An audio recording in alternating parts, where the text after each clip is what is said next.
All right. Hi, welcome back, everyone.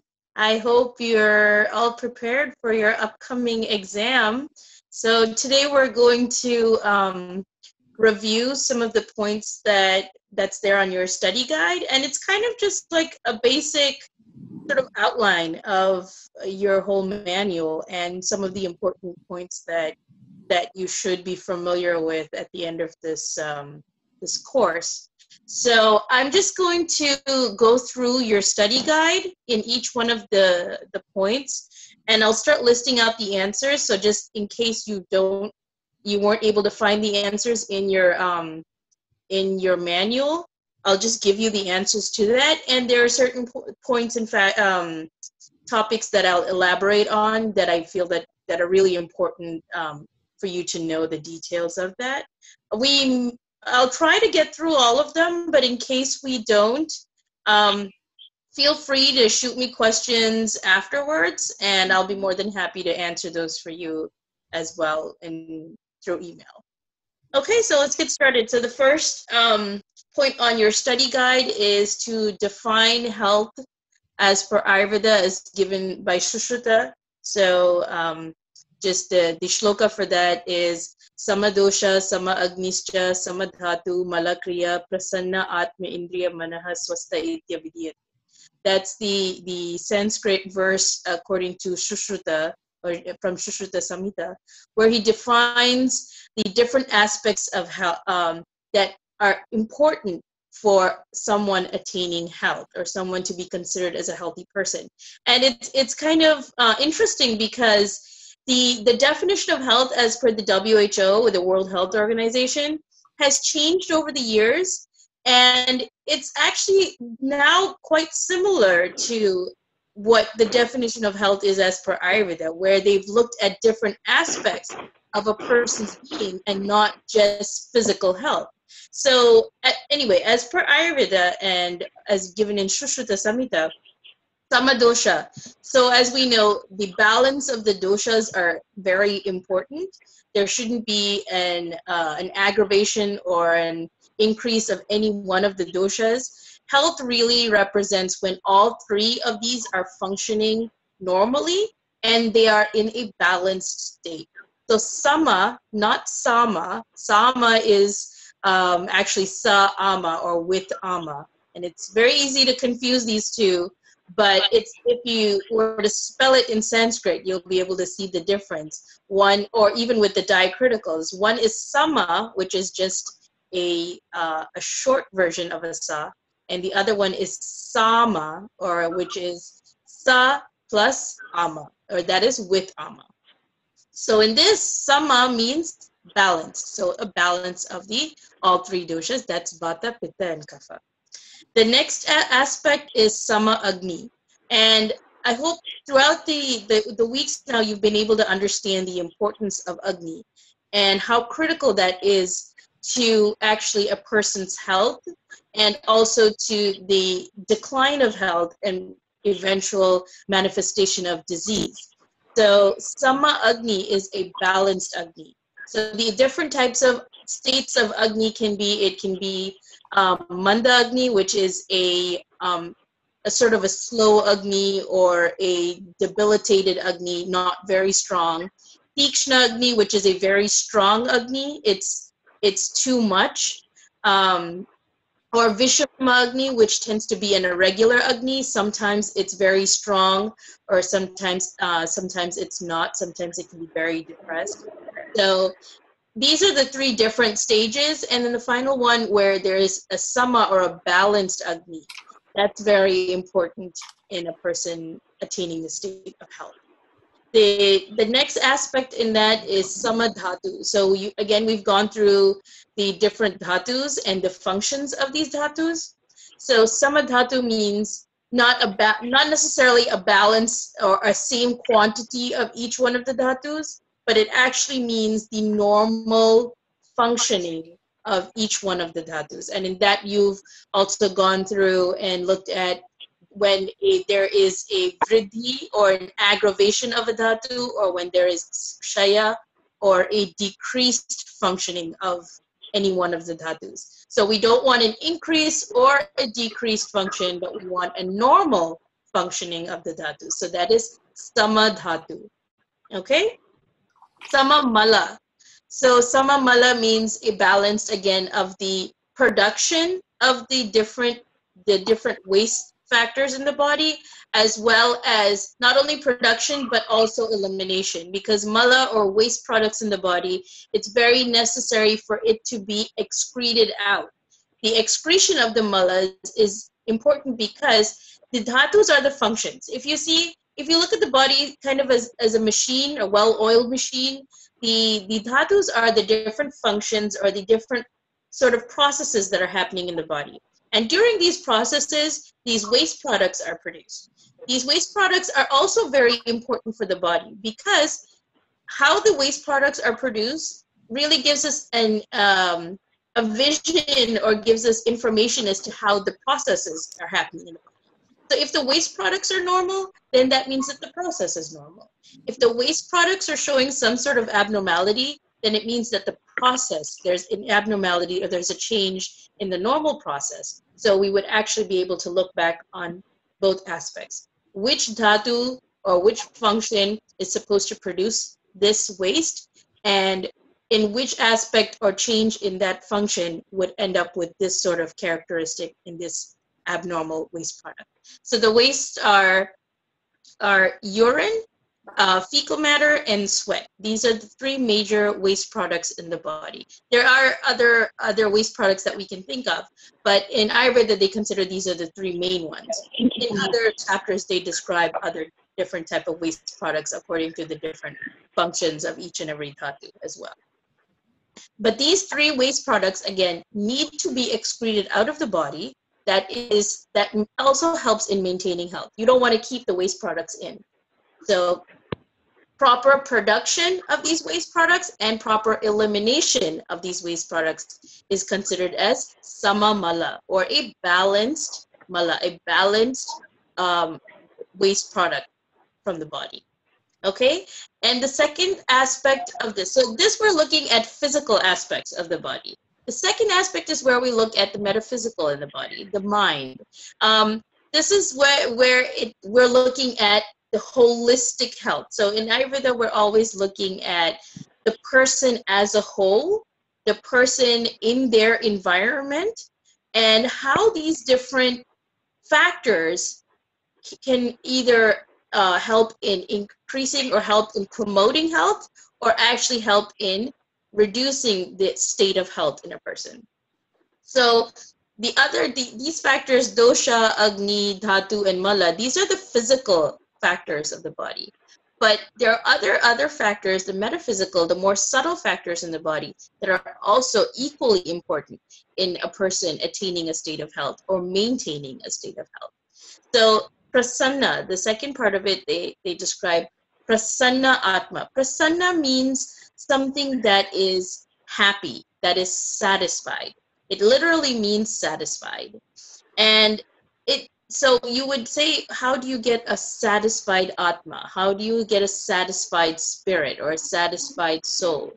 In that, there are different aspects that we look at in Ayurveda that would help to soothe the spirit, soothe the soul of a person. So if they're burdened by different aspects, either you can say it can be their karma, or it can be their family situation, whatever they're facing at that particular time, or they've been facing for a longer period of time, that actually tends to become sort of a burden on them. And there are different aspects, sort of Devya Vyapashriya Chikitsa, where we look at doing different hymns, where we look at doing different homas. We have particular different types of actions that will help to pacify these negative actions, these negative sort of impressions that are there on our spirit, that's there on our aura, that's there in our energy. And once these positive things come in, we introduce these positive things, we increase the amount of positivity in our life, in everything, in the way we think, in the actions that we do, in the energy that we put out around us, inside us, and around us, that helps to then negate or to pacify the negative energies that someone's bringing along with them, or that those negative energies that may have been suppressing them. So that's what they mean by prasanna atma. It's basically sort of developing and sort of maintaining a very positive, vibrant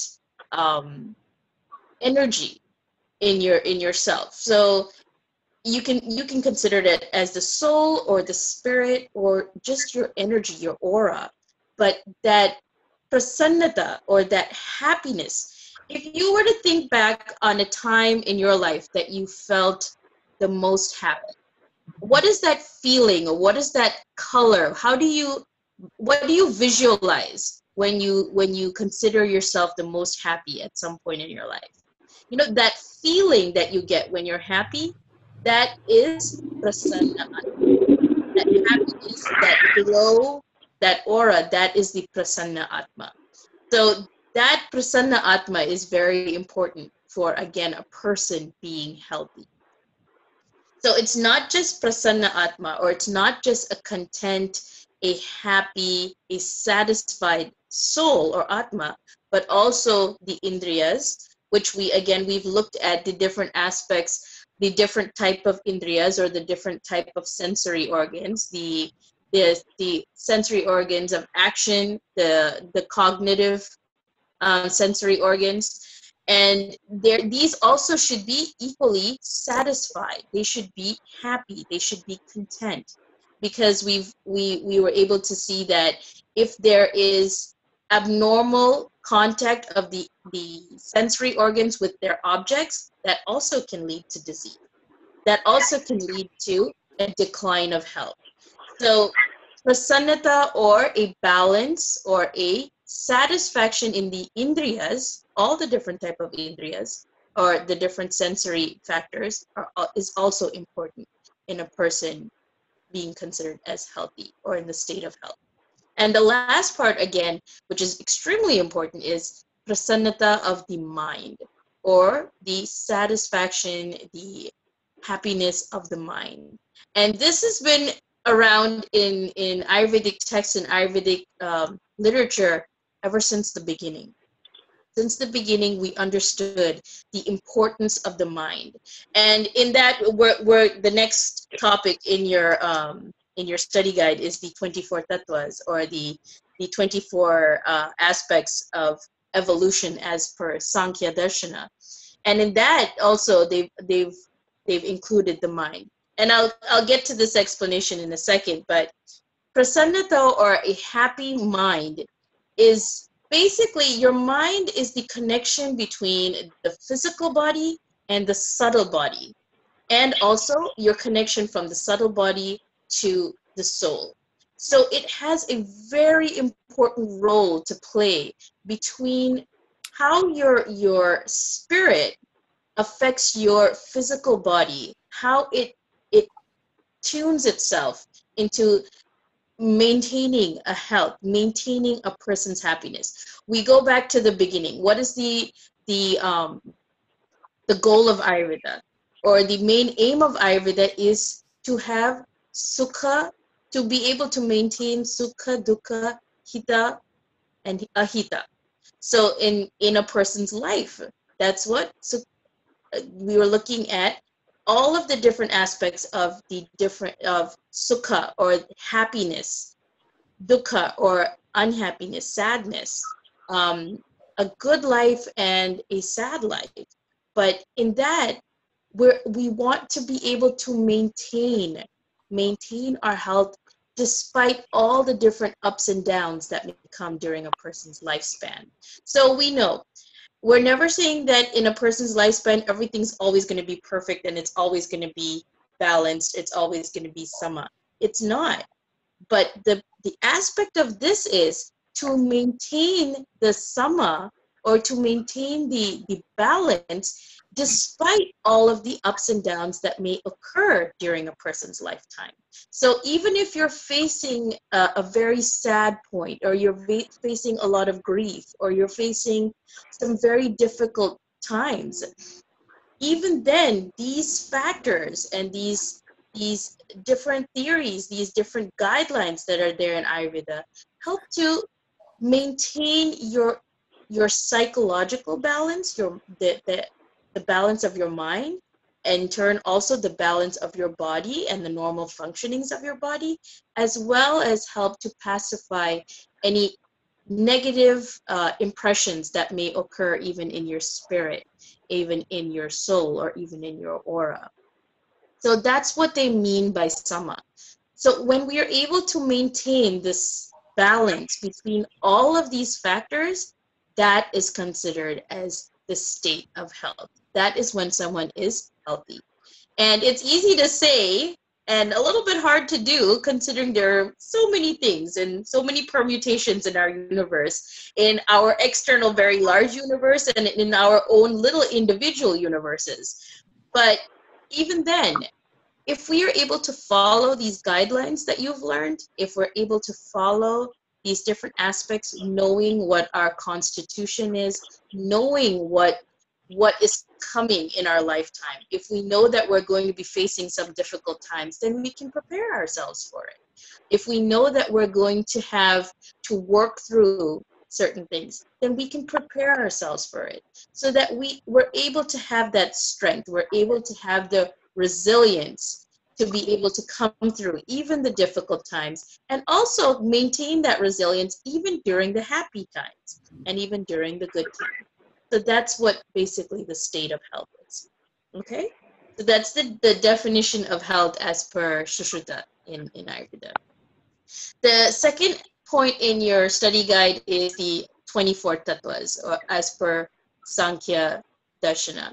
And this is important. It seems like it's more philosophy, but this is actually very important to understand the different aspects in Ayurveda when we're looking even at disease, we're looking at health, we're looking at different aspects, because sometimes we come across conditions that you can't really explain physically what's happening in a person's body, or sometimes you can't understand what's happening in your body. Our being is complex, and it has these multiple layers, these multiple factors. And these 24 factors that have been described actually really help us to understand the different layers of ourselves. So, like they say, ogres are like onions. I think human beings are also like onions. We have many different layers. And if we were to look at these layers, the evolution of the universe, as well as the evolution of the human being, has these many layers in it, these 24 different factors. So in Sankhya Darshana, when they describe the 24 tattvas, they're actually describing the evolution of the universe, as well as the evolution of the single being. In that, they say that there's no difference between the macrocosm and the microcosm. The macrocosm is the external large universe that we know. The microcosm is the individual self. So one person, yourself, you're the microcosm, and the macrocosm is the universe. They're both exactly the same. So any concepts and any theories, anything that we know that exists in the universe, that how the universe functions, those same principles can be also applied to understanding how the individual functions and how the different changes occur in an individual. That's why Sushruta Samhita, in the beginning of his text, actually says that you should learn different sciences. You should learn many different sciences to really truly understand the depth of Ayurveda. And why is that? Because these different sciences explain different theories about the universe. They're looking at different aspects of the universe. And if we can understand those theories, we can also understand the theories in Ayurveda, which apply to an individual, which apply to a human being, because there's no difference. Those theories for the external universe also can be applied to understand the functioning of a single being, which is the microcosm as opposed to the macrocosm. So the 24 tattvas in Sankhya, they've described as how the universe began, how it started to, the evolution of the universe, and how we got these physical things that we see, the physical being. And that the same thing applies to an individual person. So in that, the first tattva is Prakriti. In some aspects, they describe it as Atma or Purusha and Prakriti. It's basically the soul or the spirit and the underlying substratum. Prakriti is considered as, you can say Prakriti is a mother. Prakriti is the field or the basis from where things grow, from where things can appear. Prakriti has the ability to produce. So that's where the first and foremost aspect in the 24 tattvas. In Charaka, they have described it slightly differently. And I know this is getting a little technical, but I'm just going into this and explaining it to you because, again, when you start looking back, once you've read your guide or your manual and you start looking back and reading it over again, you'll start to, these little secrets and these little ideas will start popping into your head, because what you've read will now start to assimilate, and it starts to again bring out more ideas about what the underlying meaning of a lot of these theories are, or a lot of these principles are. So in Charaka, they have actually described Prakriti, or the first part, as separately as Purusha and Prakriti. Or Purusha is the Atma, and Prakriti is the substratum that where, with the presence of Atma, or the presence of the soul, something can grow. So it's basically saying that, like a seed and the soil. The seed is the soul, or the Atma. Without the presence of the seed, something cannot grow. But again, without the presence of the soil, or without the presence of the field, you can't, nothing can grow from the seed either. It requires a substratum. So the Atma, along with the Prakriti, or the Purusha along with the Prakriti, the combination of these two are able to then start dividing and multiplying, and that's how it starts an evolution. So that evolution applies to the universe, whereas we can consider as the Paramatma, or the supreme being, or the supreme soul, and Prakriti as the universe, or the substratum for where the universe started. And with the combination of these two, that's how the universe started to evolve. It's the same thing in a human being. Purusha is considered as, or you can say the sperm, and Prakriti is for the ovum. So when there's a combination of the sperm and the ovum, these two combined together is what helps to evolve in the evolution of a human being, and how a human being starts or begins or is born, grows and is born. So the first aspect again is Prakriti, or nature in one sense. From that then comes Mahat or Buddhi. Mahat or Buddhi is basically an intellect. It's considered as, once there is the combination of these two and there is an evolution, when something is evolving, it produces knowledge, it produces an intelligence, it produces the sense of being. So if there's a sense of being, the sense or the true nature of oneself, that is considered as the intellect, okay, or as the Buddhi. From that, the next factor that grows, once there is Buddhi or intelligence, or once there is the factor that of knowing something, of being or existence, then comes the feeling of I. So if there is something that's evolving and there is an existence that's coming about, then you start that differentiation between everything and also the separation. So there is the existence of me or I and everything else. So I'm separate and that is separate. When you get to that point of that separation, that's where ahankara or ego comes in. So ego is basically, it's telling you, ego is not necessarily a bad thing in this sense. It's ego meaning that it's differentiating between what you are and what everything else is. And that's how that differentiation, the more that develops, the more that ahankara develops, then more factors start to come out of that. So if we were to go back from the beginning and visualize, even if we were to visualize a sperm and an ova coming together, an ovum coming together, and how that division happens. First, there is a combination. At that point of combination, it's one. So when it is at the point of being just one singular cell, and it's now started to begin. It has life at that point. It has started to grow. So that is the point where it is buddhi, or it is the truth. It is at its truest self at that particular stage. But then when it starts to divide, that is the ahankara.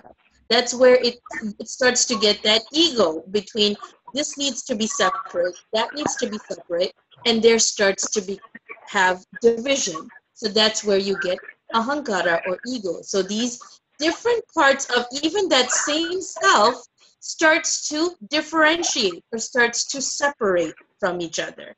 Everything needs to be designated. And that's how you get ahankara. So once you get those designations and once you get those separations, that's how you get, again, these other factors. From there then come all of the other factors. So in that then comes the tanmatras, or the 5 tanmatras, which we will discuss soon, which is sound, touch, form, taste, and odor. From those, the existence of those, then come out the physical being or the physical factors, which are the 5 elements or the 5 mahabhutas, in that being space, air, fire, water, and earth. Okay? And the other factors then that evolve from this ego is the 5 jnana indriyas, or the 5 cognitive senses, the 5 karma indriyas, or the 5 senses of action, and then also the mind. So this is how we get the 24 factors that are there described in Sankhya. So do you understand how I've told you how the evolution of the universe, as well as the evolution of the single being, of an individual, exactly the same concept, same principle. And this is important for us to understand, because when we're looking at different disease factors, when we're looking at the health of a person, we go in the opposite direction. We're going to go back. So we will start at the most gross or the most physical factor, which are the 5 elements. We're going to be looking at doshas and dhatus, and we're looking at the different waste products. These are the most physical factors of a person's being. It's the most gross. It's the things that we can observe directly through our senses. But if we were to move back from that and start to go even deeper as to what that represents, then we know that the doshas are basically representing the 5 elements. The doshas, the 5 elements, are then also in correlation with the indriyas, or the sensory organs. And the correlation between these elements and the sensory organs, the correlation between these elements and the doshas, we also start to understand, then we're able to differentiate or designate, if a person has a particular disease, which one of these elements are actually affected, which is the one that it's most responsible for this disease condition. Sometimes what happens is it's not necessarily only the physical. So remember earlier I was telling you about the the connection between the physical, the mind, and the soul. Remember, in Ayurveda, we talk about three major stambhas or three major pillars of a person's being, and that is the physical body, the mind, and the soul. Okay? So these three in combination is basically what makes up a person. And you can never really separate out all these three. If a person is living, all three of these things have to be in combination with each other. So a person's actual health or whatever they exhibit to you is always in representation of these three factors. So that's why when we're looking at a person holistically, we always need to look at these three factors. So we mostly look at the physical, but we cannot also ignore the combination or the presence of the mind, the state of the mind. So if we were to try and examine someone, or if we were to try and determine what's going on in a person at that particular point in time, we would first look at the physical body, we would look at the doshas, we would also try to find out what is the state of their mind. We would want to see what is the correlation between the mind and the physical body, and if what's happening to them right at that particular time, if it's more to do with the mental factor, or if it's more to do with the physical factor of their physical body, or if there are things that cannot be explained. It's not necessarily only the mind or the body, but it's also their soul, their spirit. Sometimes there are things that are internal inside that's been triggered by certain external factors, or triggered by memories, or triggered by emotions, and that starts to come up. And we can't explain why it is that they're either feeling down, or they're feeling depressed, or they actually have a physical ailment. And it can even be traced back to their spirit. It can be traced back to their atma. And this, again, is also in your manual as to the different type of disease factors and how we can differentiate between them. But that's why, again, this is important. So according to what sort of corrective measures we may want to use, or we may decide would be useful for that person, those corrective measures would be aimed at these three pillars. It can be corrective measures aimed at the body, corrective measures aimed at the mind, or corrective measures even that would help in pacifying the issues with the person's spirit, or the person's soul, or the person's energies. Okay? And nowadays we've started to understand, come together as to the importance of a person's energy, and how that positive or negative energy seriously impacts our health. It impacts our connection with the external universe. It impacts how we react with our environment, how we react with our families, how we react with other people, how we perceive things. Sometimes if we're in that negative state of mind, no matter what is happening, something good could be happening in your life, and you still feel it's bad, because that negative energy, or that sort of depression in the person's spirit, the depression in their mind, is carrying through. It's carrying through all three of those pillars. And that's when it starts to get more and more difficult. So that's why we need to really always think of these factors. And these 24 tattvas is giving you the details of these three pillars. It's giving you the details, and if you were to really try and pinpoint exactly what's happening in that person, you would go back to, again, these exact same 24 factors, because it can either be an issue with one of the elements in the body, it can be an issue with one of the indriyas, or one of the sensory organs, it can be an issue with the person's mind, or it can be an issue with the ego. Either they have too much ego. And if you were to, even when we looked at the different gunas, or the different qualities of the mind, such as sattva, rajas, tamas, which is also in your study guide, we look at how those qualities, the strong presence of either one of those qualities, how that affects a person's psyche, how that affects a person's personality traits, how it affects how they react again with other people, and how they react to things that are occurring in their life. So, but with these 24 factors, we're really able to get a very clear idea to pinpoint exactly where the problem is, and then decide what is the most appropriate measure to help to pacify that.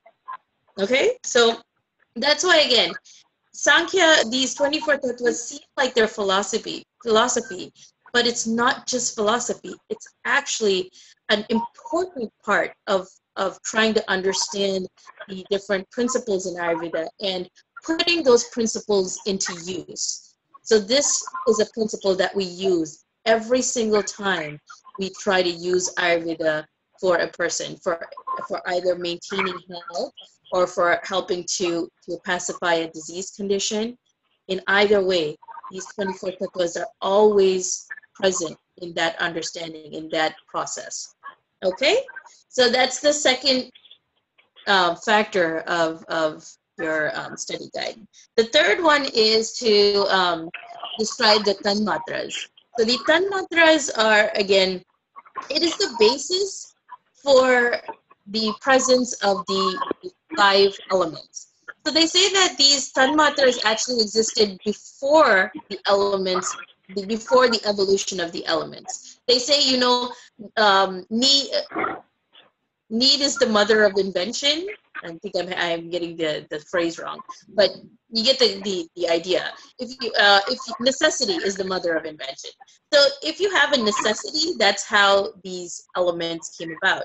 So the presence of sound, touch, form, taste, and odor, these tanmatras, or these very minute presence of these things, is what it caused the evolution of the grosser elements.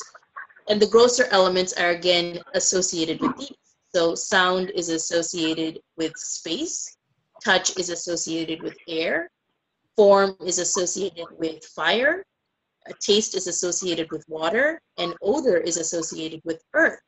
So because these tanmatras existed and they were in that process of evolution, that need for having something physical to represent that is where the 5 elements then came from.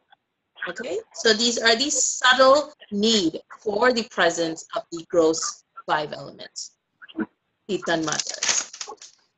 The next aspect is the 5 cognitive senses, or the jnana indriyas. Jnana indriyas means that which gives you knowledge. The indriyas, or the senses that give you information, they give you knowledge. You can gain information from these sensory organs. And those are the ears, or shrotas, eyes, chakshu, the nose, nasika, the tongue, jihva, and skin, or twak. These are the 5 jnana indriyas, or the sensory organs from which you can gain knowledge, from where you can gain information. So you use these things to gain information. The next one is the 5 karma indriyas, or the 5 indriyas, 5 senses of action. And those are the vocal cords, or the tongue, for speech, hands for movement, or for receiving, for giving, for taking, feet for, again, movement, the urogenitals, which are used for reproduction, and the 5th one is the anus, which is used for excretion of fecal matter. Okay, so those are the 5 karma indriyas, or the 5 senses of action.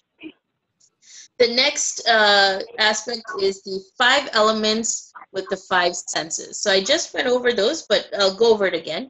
The 5 elements, and these actually evolve, or have been they came into existence in this particular order. So it's important to always remember it in this order. The first one that came about, and the most subtle of the elements, is space. Space, and during evolution, space came about first, because in order for something to come out physically, you need space. So space, or akasha, was the first element. And from akasha, sound was produced, okay? So space was the first element. So therefore, the sensory perception of that would be hearing, because sound is produced from that. The second one, from space, there began movement, because in the existence of space, if there is a space, then there can be movement. Once there is change, that causes movement. So therefore, air or wind, that is vayu, okay? Air or wind. So from air or wind produced the sense of touch, okay? So once there was air or wind that has been produced, then that movement causes friction. That movement causes a production of heat. Anything that moves excessively produces heat.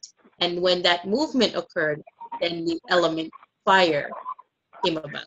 So first space, then air, then fire. From fire came sight, because when there is fire, there is something that's physical that we can actually see and perceive. So that fire is associated with sight. Once the fire came about, once the fire element came into existence, then that in the cooling and in the reduction of that fire element, it caused precipitation, and in that precipitation, it produced the water element.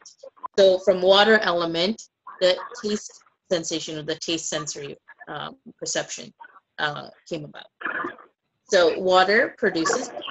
So in that, again, space, air, fire, water, and then out of all of these, a combination of all of these, the grossest of them all, the final one, is earth. And that's considered the grossest. So if you were to look at these or try to visualize, space, again, is something that doesn't really have a lot of physicality.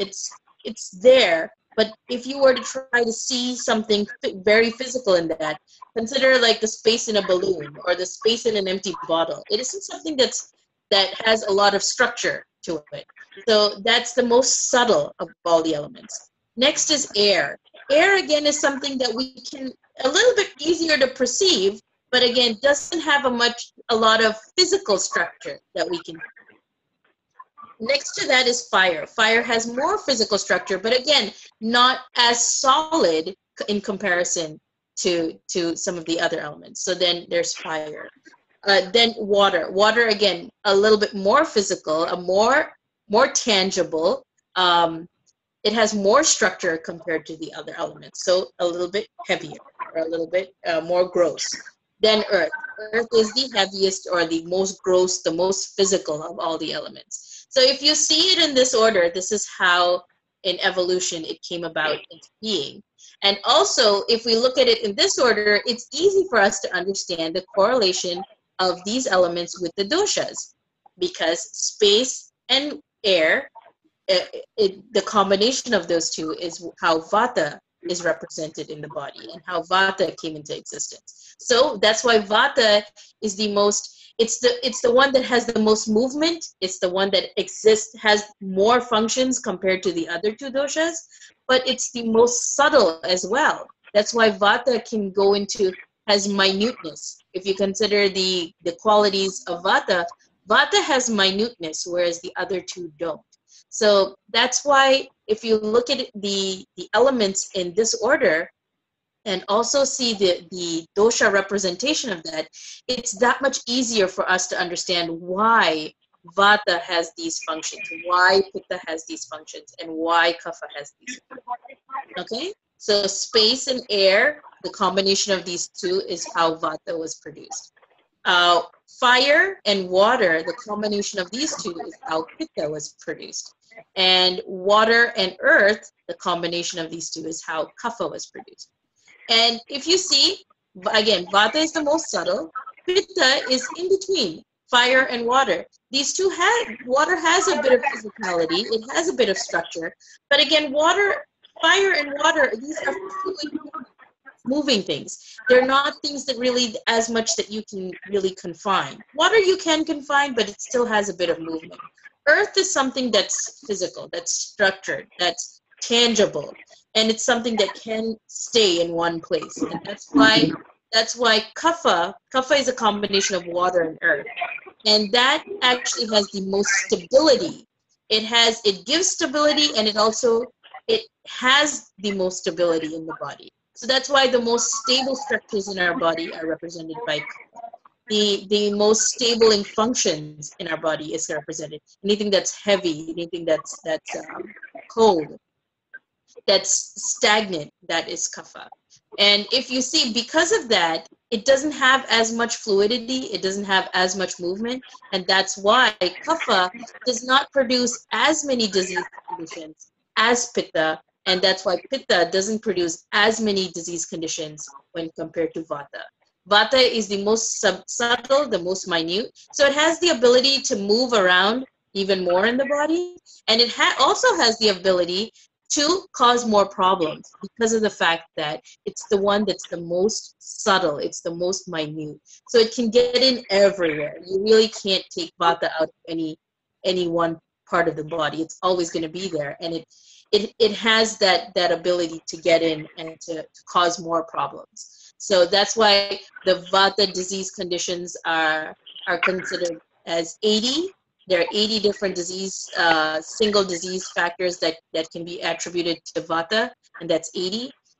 Pitta, the number of pitta conditions that can be associated with only that one dosha is, there are 40 different pitta conditions, and kapha is only 20 different kapha conditions. Okay? I know I kind of just went completely into a different area, but it starts from one factor, one topic, and it just leads into the others. So if I were to draw you a chart, you would see all of these coming into line. It all comes together. So that's why I ended up going into the different disease factors in vata and different kapha. But ideally, it all comes from the elements and the physical production of the elements, okay, a representation of the elements in the body. So that's the 5 elements and the 5 senses. Again, we've already discussed number 7 as well, how the elements responsible in the formation of the doshas. Then the next topic is the 3 major classical texts in Ayurveda, and that is the first major text is Charaka Samhita, which can be considered somewhere around 5000 BC, but they haven't really been able to find exactly the time period for Charaka, because originally Charaka Samhita was Agnivesha Samhita, and that's even a more ancient text. After Agnivesha Samhita came out, then that was then redone by Charaka Maharishi, and then it was renamed as Charaka Samhita. But that is considered as the oldest text for Ayurveda.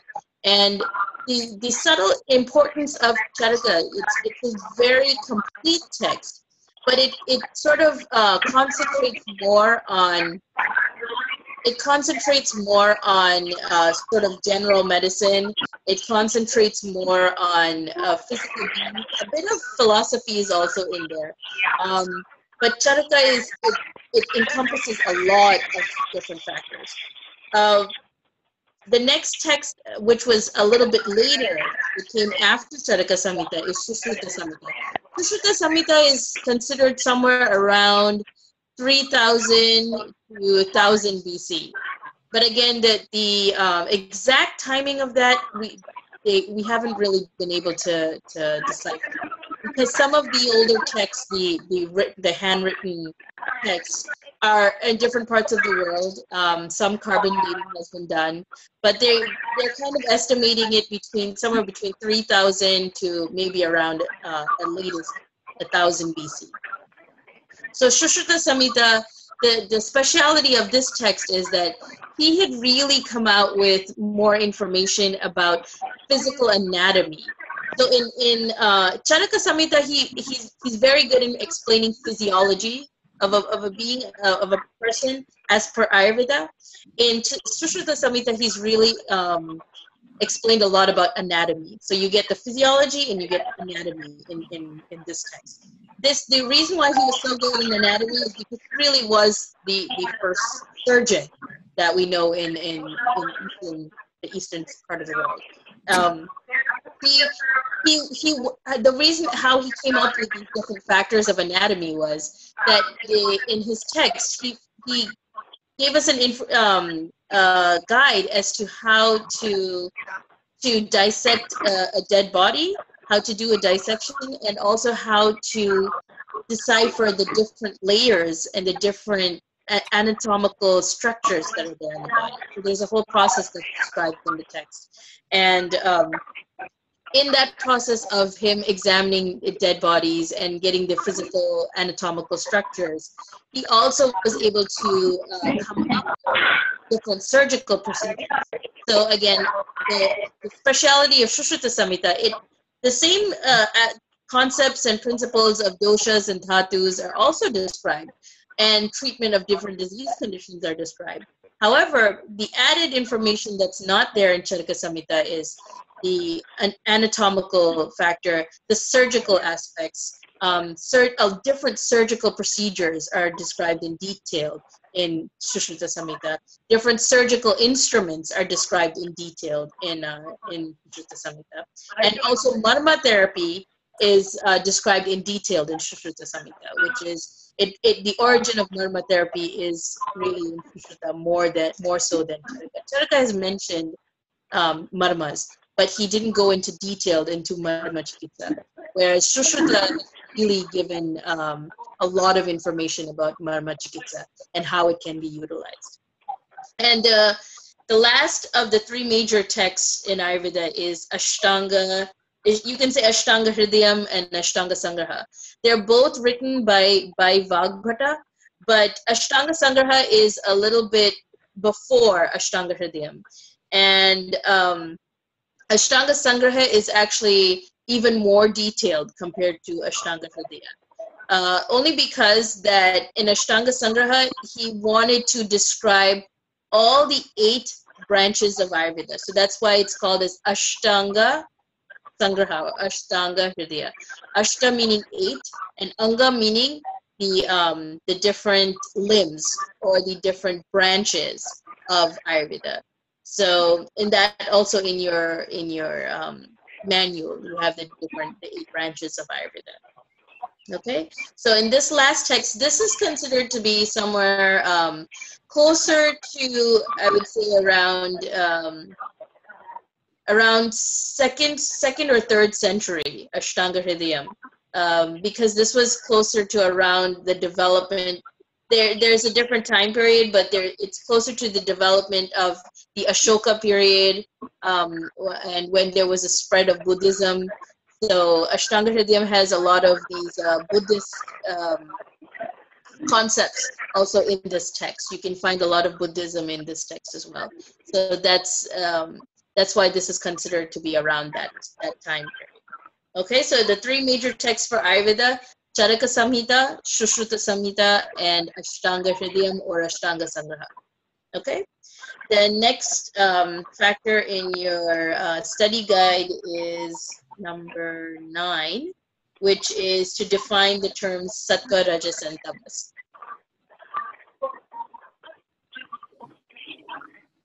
And so Sattva, Rajas, and Tamas are actually different aspects, and again can be related back to the 24 tattvas, and also it can be related to the different qualities of the mind. So Sattva is considered to be the nature of the mind, whereas Rajas and Tamas are the doshas of the mind, or the abnormalities of the mind. Sattva is that which represents the things that are pure, hearty, which is genuine, which is truthful, So as different qualities that are associated with that, like honesty, purity, kindness, all of these are associated with sattva guna or sattva qualities. It is also that which produces the truth, that which gives us enlightenment. That's sattva. Rajas is that which causes, it's sort of like an innovator, that which pushes us to do things. So they say if someone has rajasika qualities, they're sort of they're doers. They're the ones who constantly want to achieve. But it also, in that achievement, in that drive to do or to actually produce, you also get factors like anger, jealousy. You also have all the other things that go along with the fact of trying to be successful, trying to constantly achieve something. So that's just very goal oriented, but also comes a lot of the qualities that go along with that. So the determination plus anger, plus grief, plus jealousy. These are all things of Rajasa quality. Tamas is that which is depressing. The tamas is that is darkness. Literally actually means darkness, but it also has different connotations that are associated with that. So tamas would be things that are depressing. Someone who is inactive comes along with grief, sorrow, that which someone who doesn't think that much of themselves. They're more depressed. They're blue. They're sad. They're sorrowful. These are things that are associated with tamas. It also has anything that's associated with leading to darkness or stepping away from your true self. A lot of negative energy is associated with tamas as well. Okay. Again, I'm just describing to you things that I know. You have again other definitions that are there in your manual, just to give you something added to that. I'm just describing this one. Okay. The next one are the 20 gunas or Vimshati gunas that again is in your text. You know, Hima Mandas, Guru Manda Hima Snigdha, all of these are different gunas. I won't go through all of them because it's kind of tedious, and you have it in your. Okay. The next aspect is common signs and symptoms of aggravated vata, pitta, and kapha. So just in general, if vata is aggravated, it tends to always be associated with when you have someone who says they have pain. Pain is almost always associated with vata, because without the presence of vata, someone cannot perceive pain. Even if it's a burning pain, even if it's a numbing pain, it's still pain. So whenever there's any kind of pain present, there is a presence of an aggravated vata. Okay. Dryness. These are all typical qualities of vata. So what you know: dryness, constipation, lack of sleep, sound, anything that produces sound, sort of crepitus, like if you were to crack your knuckles and it produces sound, that's an aggravation of vata. These are all typical signs and symptoms of vata. Again, that's also described in your manual. But you can also include things that you've observed over the past few weeks. So what do you feel is a sign of an aggravated vata? Things that you may have observed in yourself or you may have observed in others. The more you start to observe this, the more easy it becomes, the more apparent it becomes. Sometimes without you knowing, you'll start to observe and you'll to recognize, well, it looks like this person definitely has more of a vata constitution, or they definitely have a aggravated vata because they have these particular characteristics and signs. Okay, an aggravated pitta tends to always be associated with some sort of burning, because again, pitta is it's a combination of the fire and water element, but almost always that fire element or the presence of fire is there in pitta. So whenever there is some sort of burning sensation, that's a typical sign of an aggravated vata. Migraines, itching, foul smell, pus, these are all, again, associations of aggravated aggravated kapha. Again, these are just some examples. Again, you have a good description in your manual as well. Anything that you want to that sticks in your mind and that you remember, you can put that down. An aggravated kapha. So kapha, again, always associated with things that are stable, that are heavy, that are physical. So for instance, a heaviness or something that's very moist, a person who has excessive sleep, or they have a lack of interest in doing anything, depression, lethargy. These are all typical signs of aggravated kapha. Phlegm, not necessarily always overweight is considered as kapha. That's a typical misconception. Someone being overweight can be due to a variety of things, but it's not. It can be kapha, but it doesn't necessarily always mean that if someone is obese or someone is overweight, that it is definitely kapha. There may be a presence of kapha. There may not be a presence of kapha, but we shouldn't always blindly think that overweight, obesity is always kapha. It can be due to other issues as well, such as a manda agni or an issue with the dhatus that's leading to the obesity. Okay, so that's just a very general review of the different aspects of aggravated vata, pitta, and kapha. Again, you can add in things that you've observed over the past few weeks and things that you feel may be associated with an increase of, it can be either attributed to vata, pitta, or kapha. But again, like I said, you're going to start developing these skills the more and more you start to observe it in people, the more you start to observe it in yourself. It starts to become automatic at some point. Okay? So the major seats of the doshas, in that we looked at, the major seats, they say kapha is considered as chest and from the chest and above, or urus.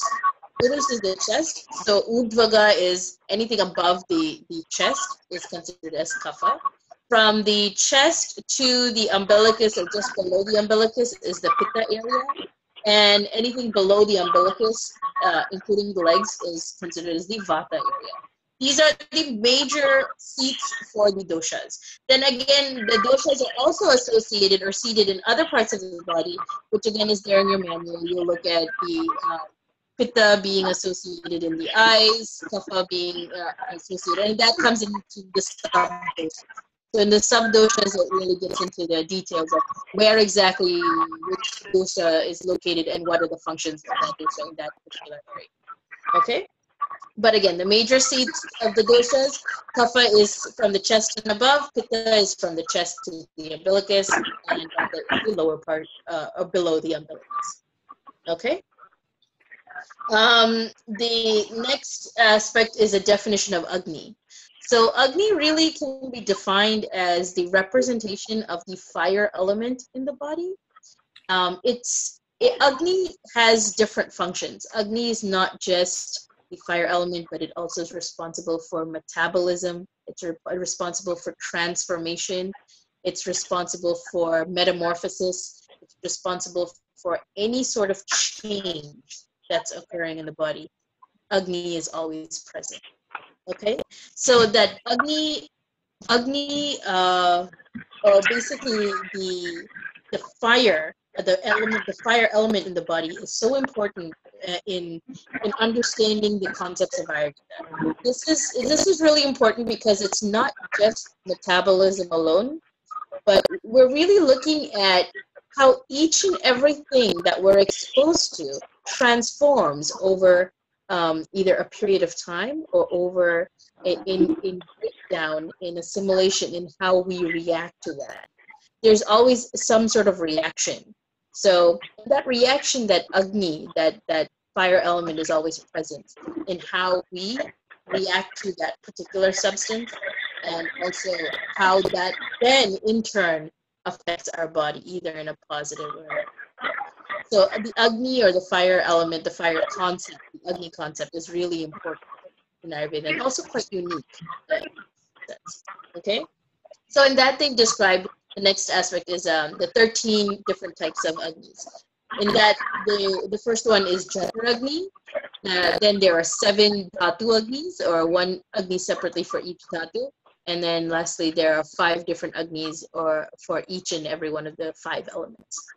Jatra Agni is considered the king of all 13 Agnis. It is the major, it's sort of like the charioteer who holds the reins for all the horses. So all the horses, the other 12 Agnis are considered as horses. And the person who holds the rein for all of these 12 horses, that is Jatra. The person who controls all the 12 Agnis is Jatra, the king of all the Agnis. Okay? So Jatra Agni is the Agni that's situated in the Amashaya, or in the stomach. That's the major seat of it. It really controls how the other Agnis function. If the Jatra Agni is low, then in turn, depending on the chronicity of that, so if the Jatra Agni becomes very low for one day, then it'll affect only the Dhatu Agni for the first Dhatu, which is Rasa Dhatu. So it'll only affect the Rasa Dhatu. The more chronic the lower Jatra Agni becomes, the more it starts to affect each and every one of the Dhatu Agnis. So for instance, if it was 3 or 4 days, then it'll start to affect the Rasa Dhatu Agni and Rasa Dhatu Agni. If it becomes a week, then it starts to affect a lower Jatra Agni, starts to affect the Rasa Rakta Mamsa Dhatu Agni. So in that way, the more chronic the lower Agni, the more it starts to affect the other Agni. In that turn. So if you wanted to treat, or if you find that there's a lower Dhatu Agni, the best way to treat the Dhatu Agni is actually just to increase the Jatra Agni. By increasing the Jatra Agni, if that starts to come up, automatically the other Dhatu Agni start to come up as well. This is why in Charaka Samhita and a lot of the older Vedyas always say that treating the Agni is considered as half of treatment. In Chikitsa, the first and foremost thing you always do is treat the person's Agni. And even if you weren't doing treatment for a disease condition, even if you just want to maintain your health, maintaining your Agni is very important, because I remember in the definition of a healthy person, you need to have Sama Agni. Sama Agni is essential. If the Agni is strong, anything that you put into the person's body can be digested and assimilated. Even if it's something that's probably not healthy for you, even if it's something that's heavy, it still can be digested and assimilated. Okay, so I see that we are coming to the end of our time, and I wanted to go in a little bit more on the Agni concept, but I think that you guys have had a lot of classes and time in describing that. But like I said, if you have any questions along the way before your exam, please feel free to email me, and I'll be more than happy to answer your questions for you. Okay? Thank you so much. You're welcome. I hope everyone has a very good night. All right. Thanks a lot. You're You welcome. too. Thanks. Bye. Bye. Bye-bye. Bye.